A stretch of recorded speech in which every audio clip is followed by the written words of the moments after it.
റിപ്പോർട്ടുകൾ മുല്ലപ്പെരിയാർ വിഷയത്തിൽ അടിയന്തര ഇടപെടൽ വേണമെന്ന ആവശ്യവുമായി മലയോര ജനത. ചപ്പാത്തിൽ സർവ്വമത പ്രാർത്ഥനയും കൂട്ട ഉപവാസവും നടന്നു.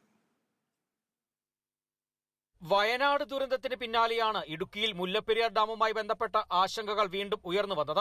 നവമാധ്യമങ്ങൾ ഇത് വലിയ ചർച്ചയാക്കിയതോടെ തീരദേശവാസികളിൽ വീണ്ടും ആശങ്കയുടെ നിഴൽ ഉടലെടുത്തു. ആശങ്ക ജനപ്രതിനിധികളിലേക്കും സർക്കാരിലേക്കും എത്തിക്കുക എന്ന ലക്ഷ്യത്തോടെയാണ് ചപ്പാത്ത് സ്നേഹക്കൂട്ടായ്മയുടെ നേതൃത്വത്തിൽ സർവ്വമത പ്രാർത്ഥനയും ഉപവാസവും നടത്തിയത്. നാം ഒരു കുടുംബം ആ ചൈതന്യത്തില് നമ്മുടെ ജീവനും സ്വത്തിനും സംരക്ഷണം കിട്ടുവാൻ വേണ്ടി നമുക്ക് ഒത്തൊരുമിച്ച് കൈകോർത്ത് തോളോട് തോൾ ചേർന്ന് മുന്നോട്ട് പോകാം. നാം ഒരിക്കലും ആരും തമിഴ്നാടിനെതിരായിട്ട് ഒരു വാക്കുപോലും പറഞ്ഞിട്ടില്ല. എന്നാൽ ഇന്ന് സോഷ്യൽ മീഡിയാസില് യൂട്യൂബിലൊക്കെ അവർക്കെതിരെ ഒത്തിരി പ്രചരണങ്ങള് നടക്കുന്നുണ്ട്. നാം ആരും അതിന് ഉത്തരവാദികളല്ല. നമ്മുടെ മുദ്രാവാക്യം എന്നും തമിഴ്നാടിന് ജലം, നമുക്ക് സുരക്ഷ.